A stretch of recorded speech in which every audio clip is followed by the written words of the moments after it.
So what I'd like to talk about today are basically some resources that can be useful for individuals who are getting involved in sprint training or Masters Track for the first time.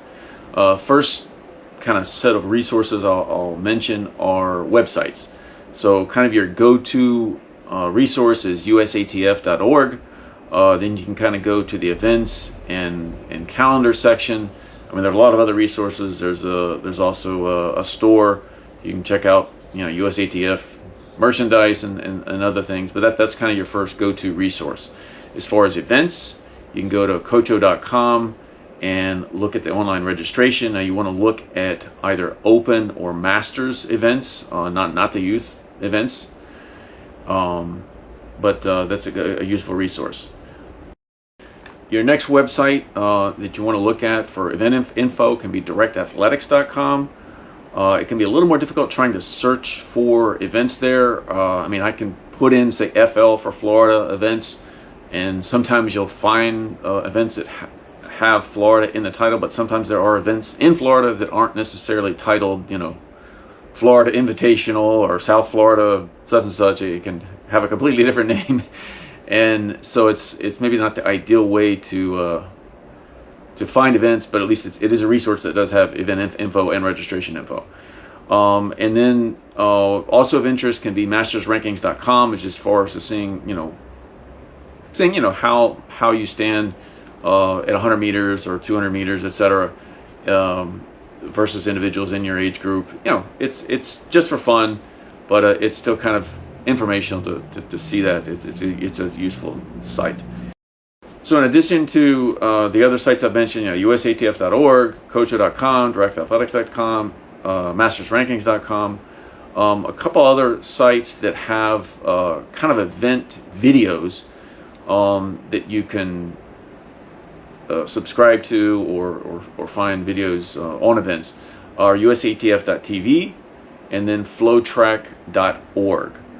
So that's several websites I think that you can find useful resources as you're kind of starting your entrance into Master Track or into sprint training in general.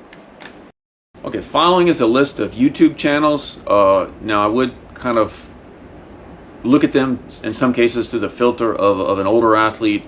Some of these channels may have a lot of info that are geared towards younger athletes, but in either case, very useful information, dozens or even hundreds of videos in some cases. So no particular order: Athlete.x, The Sprint Project, Coach Tony Holler, which is called Feed the Cats, Lawrence L.O. Johnson, Just Jamari, Flow Track, Track All Access, Sprint Based Tech, and then as well any professional athlete can have workout videos. One that I follow in particular is Noah Lyles, Olympian, and he's got many videos there of that are very useful, informational, and interesting to watch. The next group of resources I'm going to mention are Facebook groups. So probably your go-to Facebook group would be Masters Track and Field. It has over 85,000 members.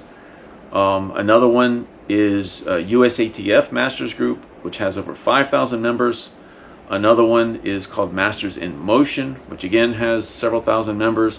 And then depending on the state you're in, I live in Florida, so I'm a member of the Florida Masters Track and Field group, which has a few thousand members. But if you live in another state, there's likely a state Masters Track and Field group in Facebook that you can reference, be a member, and you may find a little more. There may be some kind of local events that aren't always on those websites that you can register for. Okay, one last set of resources that I'm going to mention are just things you might find useful in your training. We'll start off with kind of the low budget items first.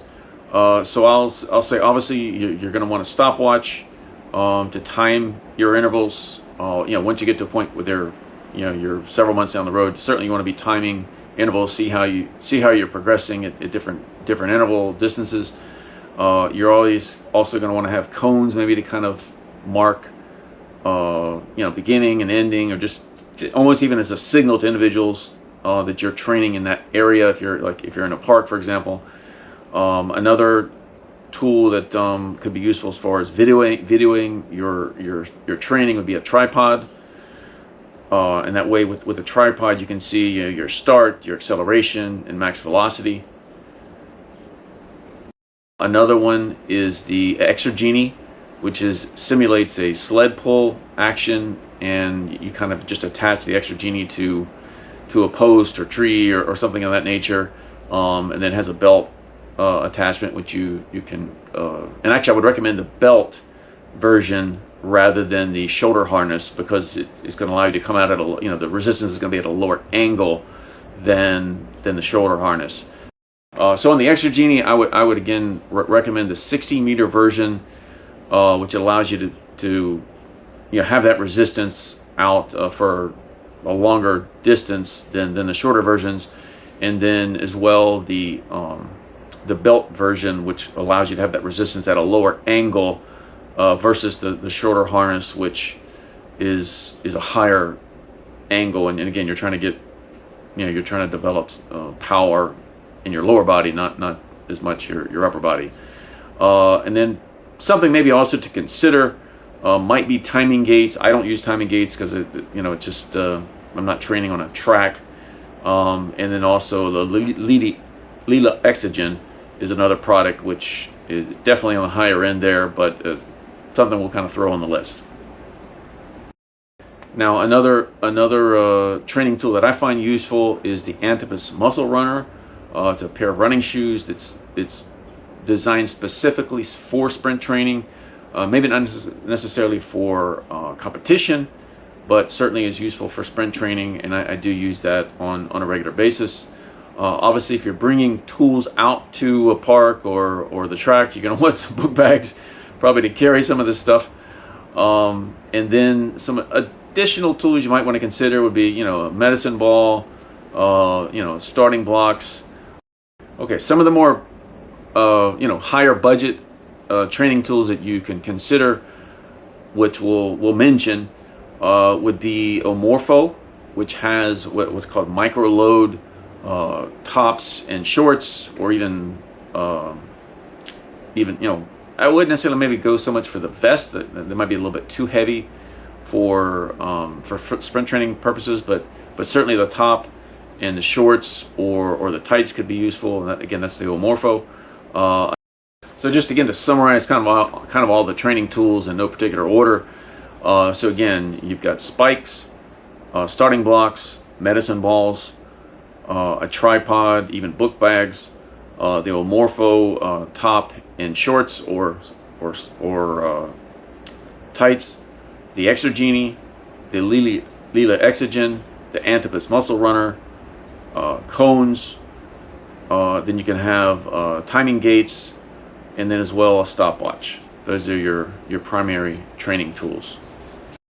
So again, this channel is oriented towards individuals who are either interested in implementing a sprint training program, who have just begun one and just need some guidance and tips, or someone maybe who's just gotten involved in Masters Track, maybe in their first year, and wants a little bit of guidance from someone who's been involved, in my case, for about 15 years in sprint training as an adult over 40.